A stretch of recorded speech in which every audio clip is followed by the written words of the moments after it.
네, 나같이 한 목소리로 봉독하시겠습니다. 사무엘이 사는 날 동안에 이스라엘을 다스렸으되 해마다 베델과 길갈과 미스바로 순회하여 그 모든 곳에서 이스라엘을 다스렸고 라마로 돌아왔으니 이는 거기에 자기 집이 있음이니라. 거기서도 이스라엘을 다스렸으며 또 거기에 여호와를 위하여 제단을 쌓았더라. 아멘. 네, 기도하시겠습니다. 하나님 아버지, 오늘도 새날을 허락하셔서 또 이 새벽에 나와 예배드리게 하시니 감사드립니다. 우리가 이곳에서 드리는 예배를 기쁘게 받아주시옵소서. 주님, 오늘 하루도 우리가 주님 뜻대로 살게 하시며 또 주님의 음성을 듣고 또 하나님 아버지의 그 음성대로 살아갈 수 있는 행할 수 있는 주님 힘과 능력 더하여 주시고 또 그렇게 살아갈 수 있도록 성령 하나님이 도와주시옵소서. 주께서 오늘도 변함없이 주님의 말씀 속에 거하게 하시고 또 세상 속에 살아갈 때에도 주님의 뜻대로 살아가며 또 믿음으로 승리할 수 있도록 우리를 주님의 은혜로 이끌어 주시옵소서. 우리가 이곳에서 하나님께 기도하고 또 간구하는 것마다 하나님의 선하신 뜻대로 응답하여 주시고 또 우리 각자의 주어진 일들 잘 감당하는 하루 될 수 있도록 주님 우리에게 힘과 능력 더하여 주옵소서. 이 시간도 주님께서 함께하여 주실 줄 믿사오며 우리 주 예수님의 이름으로 기도드립니다. 아멘. 네, 오늘 본문에는 사무엘의 일생을 한마디로 표현합니다. 네, 사무엘이 사는 동안 이스라엘을 다스렸으며 또 사무엘은 이를 위해서 태어난 사람이었고 또 이스라엘을 위해 산 사람이다 하는 것입니다. 사무엘은 이스라엘을 다스리기 위해서 하나님이 택한 자였습니다. 그가 사사직을 수행한 것이 사울이 왕으로 세워진 이후에도 계속 수행되었다는 것을 암시합니다. 그런 의미에서 지금 강조하고 있습니다. 즉 사무엘은 사울이 왕으로 기름 부음 받은 후에도 이스라엘의 선지자여 사사로서 막강한 영향력을 행했다는 것입니다. 이것은 사울의 타락과는 대조적입니다. 사울은 백성의 지도자로 세워지기는 했지만 그건 사실 하나님의 뜻과는 다른 지도자였습니다. 이스라엘의 원에서 왕으로 세워진 것이었습니다. 따라서 하나님께서 진정으로 기뻐하시는 다윗 왕이 세워지기까지 그때까지는 새로운 신정 왕국 건설을 준비해야 할 직책이 사무엘에게 있었습니다. 그때까지는 그가 사사직을 계속 수행할 필요성이 있었던 것입니다. 사무엘이 이스라엘을 다스렸다 하는 말에는 많은 의미가 포함되어 있습니다. 먼저는 사무엘이 살아있는 날 동안에는 블레셋 사람이 쳐들어오지 못했다는 것을 상기시켜 줍니다. 그 이유가 무엇이겠습니까? 하나님이 막아주시고 보호해 주셨기 때문입니다.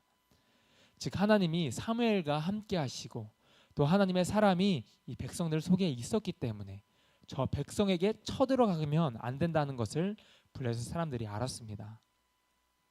블레셋 사람들은 이스라엘 사람들을 무서워했던 게 아니었습니다. 이스라엘 군대도 무서워하지 않았습니다. 왕도 없는 나라가 뭐가 무서웠겠습니까?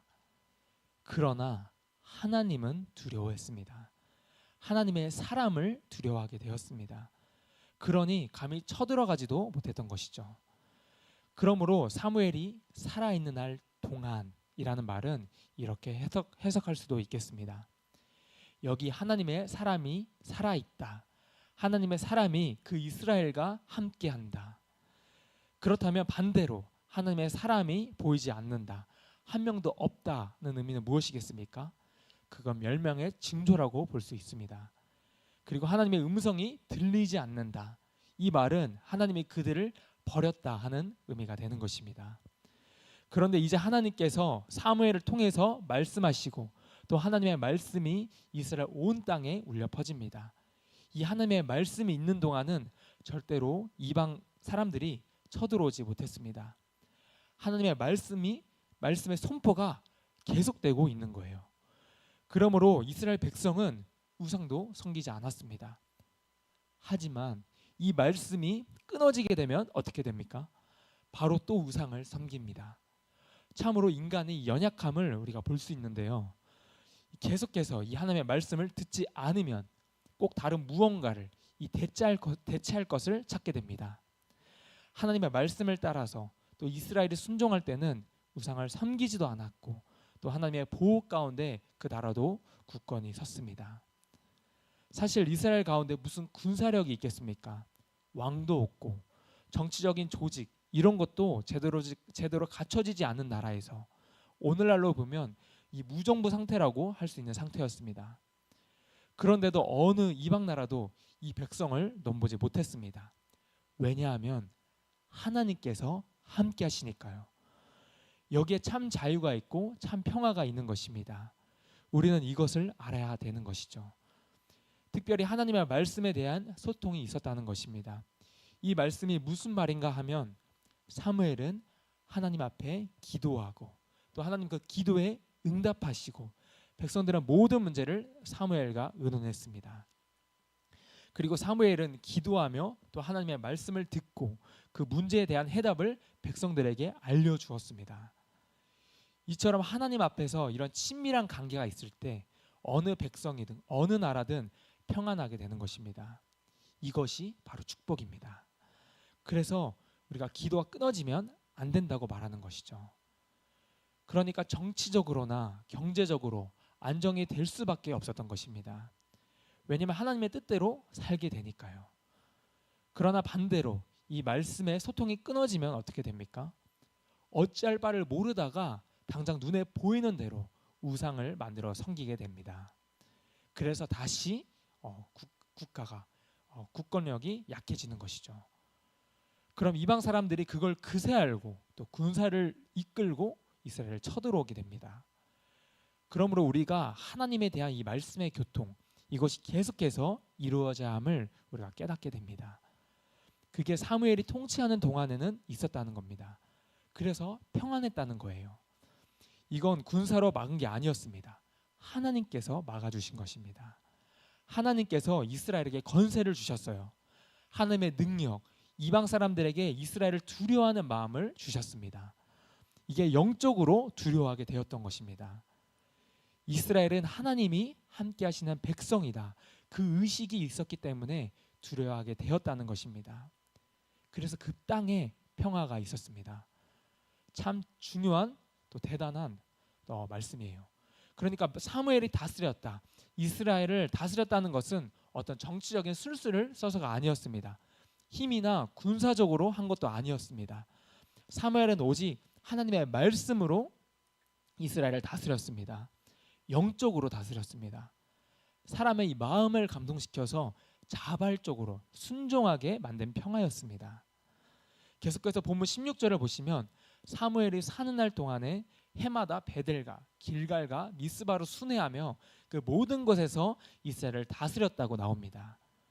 즉 온전히 하나님의 말씀을 전하면서 살았다는 것입니다. 열심히 하나님의 말씀을 가르쳤습니다. 베델은 어느 곳이냐 살펴보면 야곱이 하나님께 돌기둥을 세운 곳이었습니다. 또 길갈은 출애굽한 이스라엘 민족이 요단강을 건너 가나안 땅에 들어갔을 당시 이스라엘의 존초기지 역할을 했던 것이었습니다. 마지막으로 미스바는 사무엘이 전 이스라엘을 불러서 회개를 촉구하는 곳이 바로 미스바였습니다. 영적인 어떤 각성 대회를 여는 곳이 바로 이 미스바였습니다. 그러니까 사무엘이 얼핏 보면 이 세 군데를 다녔던 것이 이스라엘 전역을 지배하지 못한 것 같아 보이지만 지역적으로 따지면 이 세 곳이 이스라엘의 가장 중요한 지역들이었습니다.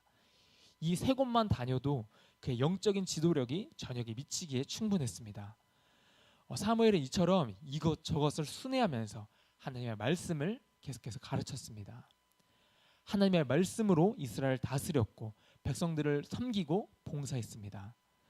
이렇게 사무엘은 나시린으로서 또 사사로서 이스라엘의 영적 회복과 평화를 위해 최선을 다한 사람이었습니다. 사무엘은 여호와를 바로 섬기는 것이 어떤 단순한 언약궤를 지키는 것만이 아니라 이 말씀을 지키는 것임을 알았던 사람이었습니다. 그래서 이 미스바에서 회개각성 운동을 일으킴으로써 이스라엘의 어떤 영적 부흥을 만들었던 사람이기도 했습니다. 이 블레셋과의 전쟁과도 승리하고 또 빼앗겼던 영토까지도 회복하고 평화를 누리게 한 큰 업적을 이루었습니다. 이처럼 이 사무엘의 역할은 이스라엘 역사에 엄청난 영향력을 행사했던 사람이었습니다. 하나님을 경외하는 이 사무엘에게는 하나님께 절대 순종하는 영성과 또 민족을 사랑하는 그 열정이 있었습니다.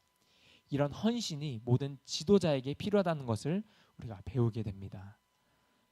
마지막으로 사무엘이 순회하며 다스리고 또 라마에 있는 자기 집으로 돌아갔다고 본문 17절에 말하고 있습니다. 거기서도 다스렸고 또한 거기서도 제사를 지냈다는 것을 우리가 알 수 있습니다. 라마라는 곳은 사무엘의 고향으로서 예루살렘 북쪽으로부터 약 8km 지점에 위치한 성이었습니다. 당시 언약궤도 없고 또 성막도 존재하지 않는 상황에서 사무엘은 더 이상 실로에 계속 머물 필요가 없었습니다. 그래서 사무엘이 고향 라마를 중심으로 인근 주요 성읍을 순회하면서 사사직을 계속해서 수행했던 것입니다. 이처럼 영적 침체를 맞이할 수 있었던 이런 여러 상황 속에서 사무엘은 선지자, 사사 그리고 제사장의 역할까지 수행하면서 하나님께 대한 제사 의식까지 또 회복하는 일을 감당했습니다. 이처럼 우리도 언제든지 우리가 하나님의 중심으로 살아야 되겠습니다. 우리가 어디에 있든지 하나님께 예배드리고 하나님께 감사하고 또 내가 할 수 있는 한 이곳 저곳을 돌아다니며 복음을 전하는 그 사명을 감당하고 또 우리가 살아있는 동안 사무엘이 살아있는 날 동안처럼 우리가 하나님과 소통하고 또 하나님을 능력을 덧입게 되기를 바랍니다.